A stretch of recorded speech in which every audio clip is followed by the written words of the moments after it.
तो प्यारे बहन भाइयों, आज की कहानी में हम शामिल करते हैं मुस्कान, ज़ारा और यूनिस की ज़िंदगी का वो हिस्सा जो कुछ लोगों को अच्छे तरीके से नहीं मालूम है। और चंद ऐसे लोग भी हैं जो वक्तन फ़वक्तन मुझे कमेंट करते रहते हैं कि बाजी, जब आपको पता था कि यूनिस एक शादीशुदा बंदा है, उसके बच्चे भी हैं, तो आपने अपनी एक कुंवारी और मासूम बेटी की मंगनी उसके साथ क्यों की थी। और कुछ लोग मुझे इस तरह से कसूरवार समझते हैं। तो आज की कहानी जो मैं बयान करने जा रही हूँ, उसके बाद उम्मीद है उन तमाम बहन भाइयों के डाउट क्लियर हो जाएंगे। तो आप सबको जिस तरह से मैंने बताया, हमारा मकान छतों को पहुँच गया। हम दोनों माँ बेटी बहुत ज़्यादा खुश थी, हमें किसी की कोई परवाह नहीं थी। लिहाजा हम दोनों माँ बेटी मिलकर वीडियो भी बनाते थे। मैं अगर घर के काम कर रही होती थी तो मुस्कान अपने व्लॉग को स्टार्ट कर लेती थी। अगर मैं व्लॉग स्टार्ट करती थी तो मुस्कान आगे बढ़ा लेती थी। मिलजुल कर हम वीडियो बना लेते थे। लॉन्ग वीडियो थोड़ी सी इसीलिए बनाते थे कि हमारी जो है इनकम में इजाफा हो और हमारा जो घर है जल्द से जल्द मुकम्मल हो सके। तो इस तरह से हमारे पास एक ही मोबाइल था जो अभी भी मेरे पास है, जिससे मैं इस टाइम भी वीडियो बना रही हूँ। तो ये इसी मोबाइल से मुस्कान ज़ारा को अक्सर शौक था, वो टिकटॉक बहुत ज़्यादा बनाती थी, जिस तरह से काफ़ी बहन भाइयों ने देखा भी हुआ है उसको टिकटॉक पे। तो जब भी वो फ्री होती थी, मोबाइल उठाकर या व्लॉग को आगे बढ़ाती थी या टिकटॉक बनाना शुरू हो जाती थी। तो टिकटॉक जब वो बनाती थी, मैं भी उसको बच्ची समझकर मतलब रोक टोक नहीं करती थी। तो इस तरह से मुस्कान का इनबॉक्स में, टिकटॉक के इनबॉक्स में यूनिस से रब्ता शुरू हो गया। मुझे नहीं पता था, मेरे सामने वो मुझे मतलब मैं कभी पूछ भी लेती थी तो कहती थी अम्मी मैं टिकटॉक बना रही हूँ। तो पता नहीं कितने दिन तक उन लोगों का आपस में इनबॉक्स में रब्ता रहा। उसके बाद जब मैं मोबाइल उठाती थी तो शायद मुस्कान ज़ारा जो है वो चैट डिलीट कर देती थी। तो इस तरह से करते करते एक दिन मुस्कान ने मुझे कहा कि अम्मी, जामपुर में एक माजूर आदमी है। तो मुस्कान ने उसकी टिकटॉक मुझे दिखाई। अम्मी, हम इसका इंटरव्यू करते हैं।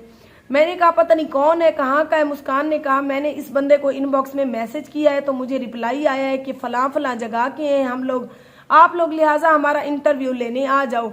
मैंने बात को आया गया कर दिया। मैंने कहा पता नहीं कौन लोग हैं, हम औरतें हैं, हम कहाँ जाकर इसको ढूंढेंगे। इस तरह से 2-3 दिन जब गुजरे, मैंने इस बात पर तवज्जो नहीं दी। तो आगे से मुस्कान ने शायद यूनिस को कहा कि आप लोग खुद चलकर आओ हमारे घर, तो ही मेरी अम्मी इंटरव्यू के लिए मानेगी। लिहाजा कोई ना कोई सिलसिला उनको राब्ते का आगे बढ़ाने का चाहिए था। तो एक दिन यूनिस और वो लंगड़ा, जिसको इस्माइल कहते हैं, जिसके दोनों बाजू नहीं है, ये हमारे दरवाजे पर आ गए। तो इन्होंने जब दरवाज़ा बजाया तो मैंने दी। तो इन्होंने कहा कि हम फला फला शहर के हैं, ये जो है मेरा बड़ा भाई है। यूनिस ने कहा उस इस्माइल को है, लिहाजा बाजी आप इस इलाके के बड़े यूट्यूबर हैं, आप हमारी इतनी हेल्प कर दें, इसका इंटरव्यू करें। उर्दू पॉइंट वाले भी आए हैं, इसका इंटरव्यू कर गए हैं, फलां चैनल वाले भी आए हैं। तो लिहाजा आप अगर इसकी वीडियो अपने चैनल पर डालेंगी, उम्मीद है आपकी वीडियो भी चलेगी और साथ में आप जो है ना इसका कॉन्टैक्ट नंबर दे दें, शायद कोई बंदा इसकी हेल्प और मदद भी मतलब पैसों की कर दे। तो जब वो लोग खुद चलकर मेरे घर प्यारे बहन भाइयों आ गए तो मैंने उनको कहा अभी तो जो है ना आप लोग हमारे घर आ गए हो, लिहाजा इस तरह से इंटरव्यू नहीं बनता है, आप लोग मुझे अपना कॉन्टैक्ट नंबर दे जाओ, जब हम लोग फ्री होंगे तो आपके घर इंटरव्यू लेने आ जाएंगे। वो लोग मुझे नंबर देकर, मतलब कार्ड उन्होंने बनाए हुए थे वो देकर चले गए। उन्होंने कहा भी कि हमने एक यूट्यूब का भी चैनल बनाया हुआ है, लिहाजा जो है ना आप जो है ना हमारी वीडियो आकर बनाएं, लिहाजा हमारी सपोर्ट करें। तो चंद दिन गुजरे, फिर मैंने मुस्कान को कहा, मुस्कान ने मुझे कहा कि अम्मी क्यों ना चलकर उसका इंटरव्यू करते हैं, शायद हमारे चैनल पर उसकी वीडियो अच्छी चल जाए। लिहाजा हम दोनों माँ बेटी चल पड़ी। हमने अपने साथ एक आदमी को भी लिया जो मेरा कैमरामैन था। कभी कभार बाहर में दूर व्लॉग बनाने जाती थी तो वो बंदा मेरे साथ होता था। काफ़ी वीडियोज़ में, पुरानी वीडियोज़ में आपने उसको मेरे साथ देखा भी होगा। नज़र नामी था, नज़र उसका नाम था। तो उसके साथ मैंने मशवरा किया तो उसने कहा मुश्किल नहीं है, चलते हैं। हम जामपुर पहुंच गए। जामपुर जाकर हमने इनके साथ रब्ता किया तो यूनिस हमें लेने आ गया। यूनिस हमें किसी के डेरे पर ले गया। वहाँ पर वो इस्माइल नामी बंदा रहता था, उनकी मतलब कोई डेरे की रखवाली करता था। तो वहाँ जाकर हमने एक अच्छा सा उसका इंटरव्यू किया। लिहाजा वो लोग मुझे भी अच्छे लगे, इखलाक वाले, खाना वगैरह उन्होंने खिलाया। इस तरह से एक बहन भाई का हमारा रिश्ता चल पड़ा।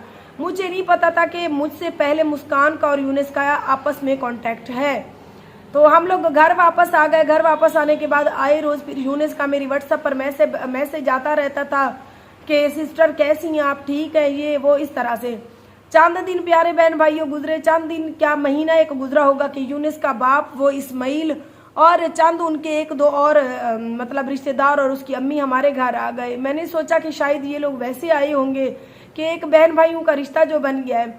थोड़ी देर बैठने के बाद उन्होंने कहा हम तो मुस्कान का रिश्ता लेने आए हैं यूनिस के लिए, लिहाजा यूनिस भी यूट्यूबर है, मुस्कान भी यूट्यूबर है, दोनों मिलकर अपनी मेहनत भी करेंगे और आपको भी एक मर्द के सहारे की जिस तरह से ज़रूरत है, यूनिस आपको आपका बेटा बनकर आपका सहारा बनेगा। तो मैं हैरान रह गई कि इनका और हमारा तो कोई जोड़ नहीं है, ये लोग बलोच है और हम लोग जो है ना एक यूट्यूबर है। हम ऐसे समझें कि इलाके में हमारा जो है इस तरह से नाम खराब है कि क्योंकि ये दोनों माँ बेटी वीडियोस बनाती हैं। इन बलोच लोगों का तो हमारे साथ कोई जोड़ ही नहीं है। मैंने उनको जवाब दे दिया, मैंने कहा देखें भाई आप लोग वैसे आए, मेरे घर 100 बार मेरे घर के दरवाजे खुले हुए हैं, लिहाजा रिश्ते के लिए अगर आप लोग आए हैं तो मैं रिश्ता नहीं दे सकती। आपका और हमारे जो है ना दिमाग जो है मिलते नहीं है, क्योंकि आप लोग देहात के रहने वाली हैं, आप लोग बलोच फैमिली से हैं और हम जो है सीधी सादी माँ बेटी हम अपनी मेहनत कर रहे हैं। जब मैंने उनको दो टोक साफ इनकार कर दिया तो उठते हुए यूनिस के बाप ने मुझे प्यारे बहन भाइयों यही कहा कि हम तो चले जाएंगे, हम तो जा रहे हैं अपने घर की तरफ, लेकिन आप ठंडे दिमाग से एक बार सोचना कि आपकी बेटी की कहने पर, आपकी बेटी की मर्जी से हम लोग आए हैं, हम ऐसे नहीं रिश्ता लेने आए। तो जब प्यारे बहन भाइयों वो लोग गए तो मैं तो सर पकड़ कर बैठ गई कि ऐसा कैसे मुमकिन हो सकता है, मेरी बेटी इसके साथ राब्ते में। उसके बाद मेरी बेटी ने खुद कहा इनको रिश्ते के लिए मुझे क्यों नहीं बताया, जबकि मैं तो उसकी माँ भी थी, दोस्त भी थी। मैंने मुस्कान को प्यार से अपने साथ बिठाकर पूछा तो मुस्कान ने कहा अम्मी हमें लोग तरह तरह की बातें करती हैं, वो भी यूट्यूबर है, हम भी यूट्यूबर हैं, लिहाजा हम इसके साथ चले जाया करेंगे, वीडियो बनाया करेंगे, हमें एक सहारा भी मिल जाएगा और हमारे ऊपर जो गंदी गंदी हमारे इलाके के चंद जो हमारे मुखालिफ हमारे पीछे पड़े हुए हैं उनसे भी जान छूट जाएगी। तो मैंने कहा जान छुड़ाने का ये तो तरीका सही नहीं है बेटा, वो लोग कैसे हैं, देहाती लोग हैं, कैसा उनका दिमाग कैसे है। उस टाइम प्यारे बहन भाइयों मुझे ये बिल्कुल भी नहीं पता था कि यूनिस पहले से शादीशुदा है और इसके बच्चे भी हैं, और ये बात यूनिस ने मुस्कान से भी छुपाई हुई थी। मुस्कान को इसने कहा हुआ था कि मैं कंवारा हूँ। तो जब मैंने मुस्कान को प्यार से समझाने की कोशिश की, मुस्कान उस टाइम तो प्यारे बहन भाई चुप हो गई, लेकिन चंद दिनों के बाद वो लोग फिर आ गए हमारे घर रिश्ता लेने के लिए। जब मैंने दूसरी बार उनको इनकार किया तो वो दिन और आज का दिन मुस्कान इतना रोई। मुस्कान को अगली सुबह मैंने कहा कि उठो वीडियो बनाती हैं, तो मुस्कान ने साफ वीडियो बनाने से इनकार कर दिया, कहने लगी अम्मी आप जानो और आपका चैनल जाने। तो मैंने प्यार से समझाया, माँ थी मैं, डांटा भी मैंने कि मुस्कान ये गलत फैसला है, तुम क्या करने जा रही हो, अभी तुम बच्ची हो, तुम्हारी उम्र ही क्या है, मेरी तरह तुम रुल जाओगी छोटी उम्र में, अगर शादी के मसले में पड़ गई तो सोच समझ कर तुम्हारा कहीं अच्छी जगह रिश्ता करूंगी बेटी और अच्छे अच्छे रिश्ते आएंगे। तो ऐसी कोई बात नहीं है, लेकिन मेरी बेटी ने प्यारे बहन भाइयों मेरी एक नहीं सुननी थी, लिहाजा उसने मेरी एक भी नहीं सुनी। उसकी बस एक ही जिद थी, अगर अपने हाथ से दोगी ठीक, नहीं तो फिर आज वो अल्लाह पाक उसको जन्नत में जगा दे, वो मेरा बहुत बड़ा सहारा थी, लिहाजा मैं उसके बारे में ऐसी कोई बात नहीं करूंगी। तो जब हालात से मैं तंग आ गई, मैंने देखा कि पानी सर से ऊपर गुजर रहा है, मेरी बेटी बहुत ज़्यादा मेरी बात मानने से इनकार कर रही है, न खाती है न पीती है, सारा दिन रोती रहती है, वीडियो भी नहीं बनाती थी। तो तंग आकर फिर मुझे कुछ नहीं समझ आया, मेरे सर पर कोई ऐसा तो था नहीं जिसके साथ मैं मशवरा करती, लिहाजा उन दिनों ये जो इस टाइम मेरा साहब शौहर है ये आया हुआ था छुट्टी पर, तो ये जब हमारे घर आया तो मैंने इसके साथ मशवरा किया, मैंने कहा इस तरह से मतलब मामला बना हुआ है, ये मुझे जो है ना मुस्कान ने बहुत ज़्यादा तंग किया हुआ है, और उसको मैंने काफ़ी बार यूनिस को भी कॉल करके समझाने की कोशिश की, तो वो यही कहता है और भी तो जगह कहीं ना कहीं आप लोगों ने रिश्ता करना है, लिहाजा मैं क्यों नहीं। तो सबसे पहले इसने मुझे डांटा कि तुम उन लोगों का इंटरव्यू ना लेने जाती तो ना ये मामला बढ़ता। मैंने कहा तब मुझे ये तो नहीं पता था कि ये लोग इस तरह से रिश्ते के पीछे पड़ जाएंगे। मैं तो दुनिया का जो है ना कहीं भी चली जाती हूँ, इंटरव्यूज काफ़ी लोगों के कर चुकी हूँ और मैं अपने चैनल पर मुख्तलिफ ऐसी वीडियोस डालती रहती हूँ। मुझे ये तो नहीं पता था कि इस तरह से ये लोग हमारे गले पड़ जाएंगे या मेरी मासूम बच्ची को जो है ना फंसा लेंगे।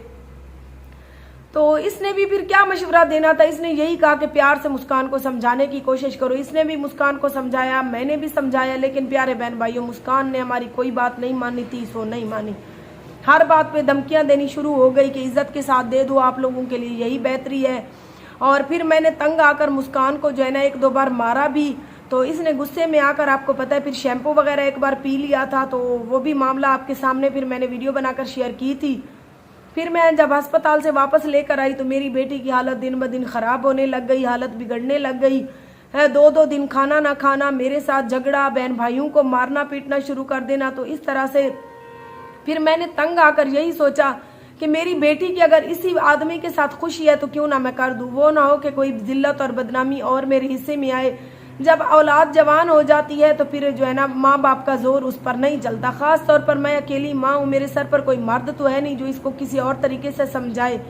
लिहाजा फिर प्यारे बहन भाइयों, मैंने तंग आकर इस बंदे को मंगनी की, मतलब इसके बाप को, यूनुस के को हाँ कर दी, इस शर्त पर कि मेरी बेटी देहात का कोई काम भी नहीं करेगी। मेरी बेटी जो है ना शहर में आप लोग मकान इसको बनवा कर देंगे। इन लोगों ने उस टाइम हामी भर ली कि ठीक है, हमें मंजूर है। हमारा जामपुर शहर में एक प्लाट है 10 मरले का, उससे 5 मरले 6 मरले में हम मुस्कान को जगह बनवा कर जब देंगे, इसके नाम जो है घर लगवाएंगे, तभी हम लोग शादी करेंगे। लिहाजा आप लोग अभी हमें हमारे साथ हमें मंगनी करने दो ताकि हमें तसल्ली हो कि ये जो है ना हमारी है मुस्कान। तो फिर मैंने हालात से हार मानकर मंगनी के लिए हाँ कर दी। उस टाइम मेरे इस साहब का शौहर से निकाह भी नहीं हुआ था। मैंने जब इसको बुलाया और बताया, इसने साफ आने से इनकार कर दिया। और तो मेरा कोई था नहीं, बस मैं 1-2 बार इनके घर गई। इनके हालात को देखकर मेरा बहुत दिल टूटा, लेकिन अपनी बेटी को जब देखा तो मजबूरी के आगे मैं खामोश हो गई। फिर आप सबके सामने मैंने खुशी खुशी मंगनी भी कर दी। और मंगनी को 3-4 महीने गुजर गए। वो हमारे घर आता था, वीडियोस बनाते थे। मुस्कान खुश थी, यूनुस खुश था। यूनुस फिर मुझे अम्मी बुलाने लग गया, मेरी और मेरे बच्चों का ख्याल रखने लग गया। हम अपनी ज़िंदगी में खुश हो गए कि चले कोई नहीं, कहीं ना कहीं तो देनी थी। शक्ल सूरत को क्या करना है, लड़का अच्छा है। तो तकरीबन 2-3 महीने गुजरे थे। 2-3 महीने के बाद ईद आ गई।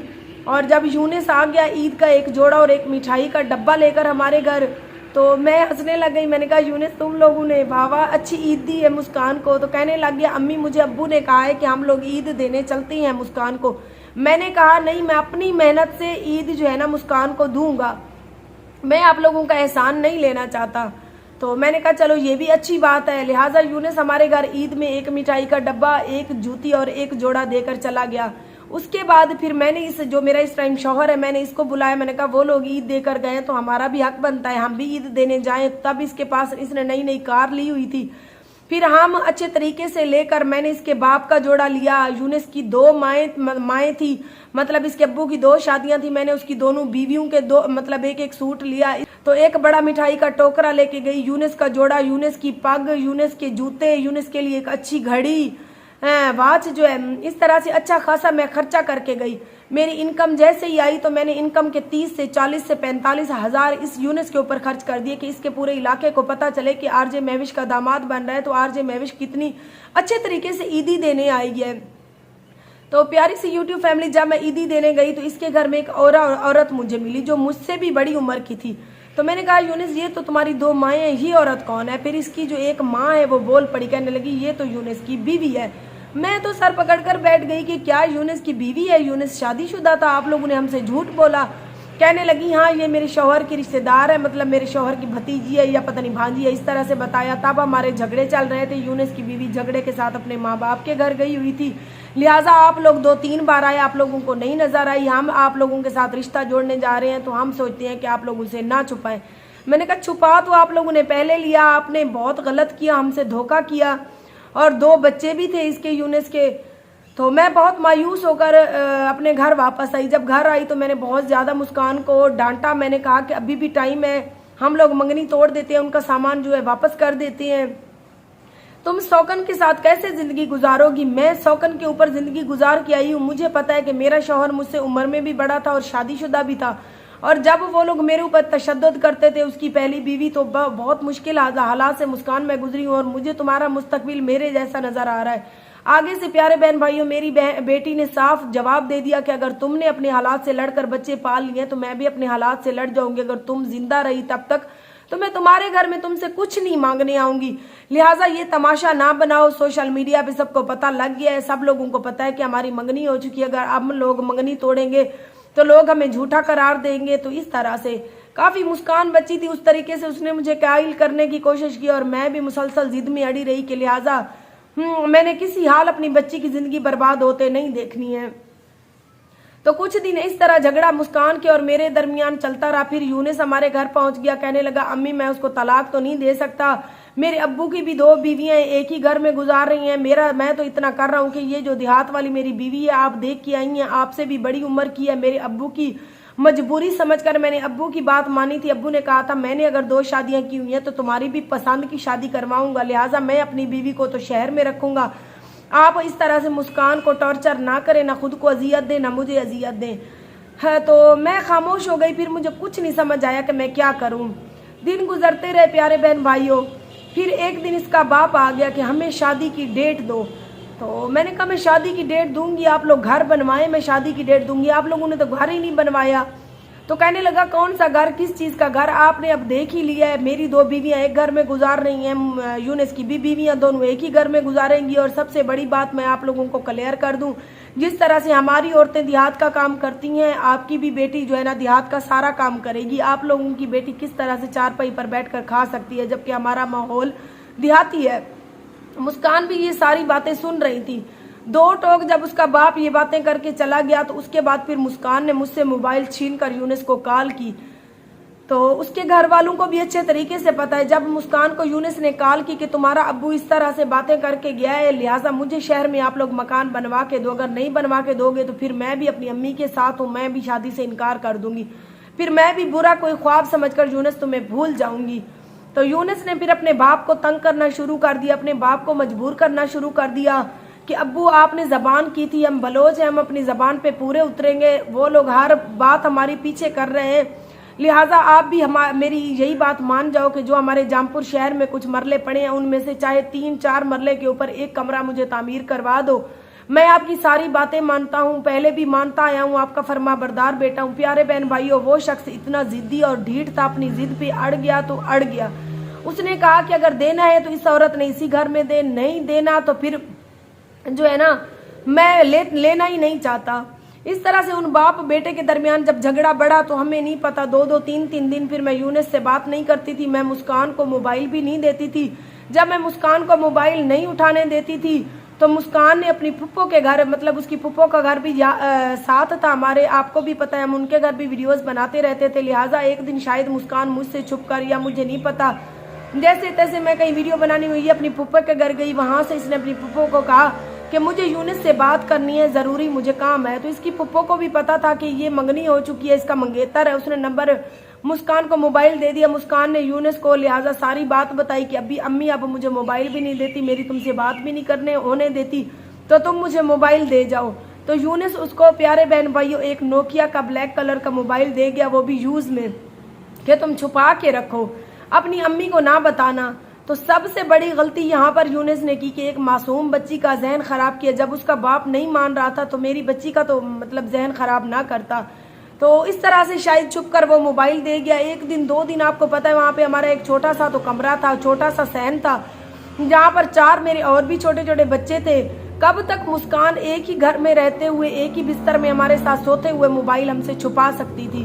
2 दिन गुजरे, 3 दिन गुजरे। एक दिन मोहम्मद आजान ने इसको बर्तन धोते हुए वॉशरूम में, जब ये बर्तन धो रही थी बैठी, तो आहिस्ता से ये उससे बात भी कर रही थी। बाथरूम का हमारा दरवाजा था नहीं उस बस्ती वाले घर का, तो अजान जैसे ही गया तो अजान ने देख लिया इसके पास मोबाइल है। अजान भागकर मेरे पास आया, अजान भागकर प्यारे बहन भाइयों मेरे पास आया और कहने लगा अम्मी मुस्कान के पास मोबाइल है। मैं परेशान हो गई कि मुस्कान के पास कहाँ से मोबाइल आ गया, मोबाइल तो हमारे पूरे घर में एक ही है। मैं भाग के जब मुस्कान के पास गई तो मुस्कान ने आगे से मुझे ही धक्के देने शुरू कर दिए। जैसे तैसे मैं भी माँ थी, मैंने छीन लिया उससे मोबाइल। जब देखा तो यूनिस की कॉल चली हुई थी लास्ट। मैंने फिर यूनिस को कॉल की और कहा कि ये तुम बहुत गलत कर रहे हो, एक तो तुम लोग हमारी कोई बात मानने में नहीं आ रहे हो, ऊपर से तुम मेरी मासूम बच्ची का जहन खराब करने के लिए उसको छुप कर मोबाइल दे गए हो। लिहाजा यूनिस ने कहा कि मुस्कान को लेने के लिए मुझसे जो होगा मैं करूँगा, चाहे उसके लिए तुम मानो या मेरा बाप माने या ना मानो, हम दोनों तो इसी तरह साथ रहेंगे। तो मैंने वो मोबाइल मुस्कान से छीन लिया। मैं बहुत रोई। फिर जो है ना मोहम्मद जीशान भी तब घर से भागा हुआ था, फैसलाबाद पता नहीं इस्लामाबाद तब चला गया था, वो भी काम नहीं सीखता था, ऊपर से मुस्कान की भी ये हालत थी। फिर मैं, वो कहते हैं डूबते को तिनके का सहारा, तो ये जो मेरा साहब शौहर है ये आपको पहले ही बताया, छुट्टी पे आया हुआ था, मैं इसके साथ बैठकर इसी घर में, तब ये घर बन रहा था, ये इधर आया, मिस्त्री काम कर रहे थे तो मैं रोने लग गई। इसने कहा मैं तो तुम्हें पहले दिन से कहता था कि जैसा बाप होता है वैसी औलाद होती है, तुम्हारे साथ ये बच्चे वफा नहीं करेंगे, लिहाजा अभी भी तुम्हारे पास टाइम है। इतने सालों से मैं तुम्हारे पीछे रुल रहा हूँ, मैं चाहता तो कोई और लड़की भी दोस्त बना लेता था, मैं चाहता तो अच्छा कमाने वाला हूँ, दूसरी शादी भी कर सकता था, तो अभी भी टाइम है, तुम मुझसे शादी कर लो। कब तक इन बच्चों के पीछे रुलोगी? इज्जत के साथ, सुकून के साथ मैं तुम्हें घर का खर्च दूंगा, चैनल चलाओ तो तुम्हारी मर्जी, ना चलाओ भी तुम्हारी मर्जी, तुम मुझसे निकाह कर लो। तो यकीन करें उस टाइम पता नहीं मेरे बुरे दिन शुरू हुए थे, पता नहीं क्या, कि मैंने जब मुस्कान की तरफ देखा कि मुस्कान मुझसे बात नहीं करती थी, एक ही घर में रहते हुए हम दोनों माँ बेटी, ऐसे लगता था, मैं रोती थी मुस्कान की तरफ देख के कि ये वही औलाद है जिनकी खातिर मैंने इतनी मुशक्क़तें काटी और ज़ीशान घर से भागा हुआ था। तो फिर मैंने ऐसा, मेरा दिमाग ख़राब हुआ, मैंने उठकर इससे निकाह कर लिया, वो भी 2 कपड़ों में। ना निकाह में मैंने इससे कुछ लिखवाया, ना कुछ शर्तें रखवाई, बस रोती परेशानी की हालत में इसने मुझे ऐसा कायल किया कि मैंने इसको निकाह की हाँ कर दी कि चले मैं भी अपनी ज़िंदगी का फैसला कर लूँ। जब मुस्कान अपनी फैसला ज़िंदगी का कर चुकी है, जब ज़ीशान अपनी ज़िंदगी का बच्चा होते हुए मेरा सहारा नहीं बनता, वो घर छोड़ के भाग जाता है, तो मुझे क्या, मेरा क्या कसूर है? सारी ज़िंदगी बस मैं चैनल पर रुल के कमा के इनको खिलाती रहूँगी। आज चैनल है, कल नहीं है। तो इस तरह से इसने मुझे कायल किया। प्यारे बहन भाइयों, मैंने खामोशी से जाकर इससे निकाह कर लिया। तो मैं निकाह का भी आप सब बहन भाइयों को बताना चाहती थी तब, लेकिन अचानक से ही मेरी बहन की तबीयत जो है काफ़ी दिनों से ख़राब थी। फिर मेरा निकाह जैसे ही खामोशी से हुआ तो हम चाहते थे कि उसी हफ्ते के अंदर धूमधाम से जो है ना एक अच्छी वीडियो बनाएं और कहीं पर आप लोगों के साथ शेयर करें। तो मेरी बहन का इंतकाल हो गया। फिर हमने कुछ दिन हम खामोश हो गए। फिर खामोशी के साथ इस तरह से मेरा ऊपर से फिर बहन वही भी अलील था, काफ़ी अरसे से चारपाई पे पड़ा था, शुगर का मरीज था। जैसे ही मेरी बहन का इंतकाल हुआ, अभी उसका 40वां नहीं हुआ था कि मेरा बहन वही भी गुजर गया। फिर मुझे ये बात जेब नहीं देती थी कि एक तो उधर से मुझे मुस्कान ने तंग किया हुआ था, ऊपर से ज़ीशान का कोई अता पता नहीं था, हम उसको मुश्किलों से ढूंढ रहे थे, ऊपर से मेरी बहन और बहन वही का इंतकाल हुआ था। तो मैं कैसे धूमधाम से जो है ना अपना निकाह आप सबके साथ शेयर करती। फिर मैंने खामोशी से आप सब बहन भाइयों के साथ अपना निकाह नामा उठाया और शेयर कर दिया। हाँ, और काफ़ी लोगों ने मुझे तनकीद का निशाना बनाया कि देखो तुम्हें शर्म नहीं आई, तुम्हारे 5 बच्चे थे, तुम्हें मतलब तुमने शादी कर ली, तुमने अपने बच्चों का नहीं सोचा, हम तुम्हारे साथ खड़े थे, तुम्हारा अपना घर भी बन रहा था। तो कुछ लोगों ने मेरी तकलीफ़ को नहीं समझा, किसी ने भी मेरी तकलीफ़ को नहीं समझा कि मैं अंदर से कितनी खोखली हो गई, कितनी टूट फूट का शिकार हूँ। अगर मुझे शादी करनी होती तो जब मेरे छोटे छोटे बच्चे थे मैं तब भी कर सकती थी, लेकिन तब मैंने शादी नहीं की थी कि एक दिन मेरे बच्चे मेरा सहारा बनेंगे। लेकिन जब वही बच्चे मेरे हाथ से निकलते जा रहे थे तो फिर मैंने भी सहारे के लिए कि मैं मर गई तो मेरे कुल और कफन के लिए तो मेरे सर पर एक आदमी मौजूद हो। आज मेरा चैनल है, कल नहीं है। जब चैनल मुझसे चलेगा नहीं चलेगा, मुस्कान मेरा सहारा छोड़ रही है, ज़ीशान मेरा सहारा छोड़ रहा है, तो इसीलिए कि मेरा जो शौहर होगा मुझे 2 टाइम की इज्जत से रोटी तो देगा। तो इन्हीं हालात से लड़ते हुए फिर मैंने निकाह के लिए हाँ की है। मैंने कौन सा कोई कसूर किया है? फिर भी प्यारे बहन भाइयों मैंने सबकी बातें बर्दाश्त कर ली। तो इस तरह से हमारा निकाह हो गया और आगे की जो कहानी है वो आगे सुबह शेयर करेंगे। अभी आप लोगों ने मेरी ज़िंदगी की कहानी के साथ जुड़े रहना है।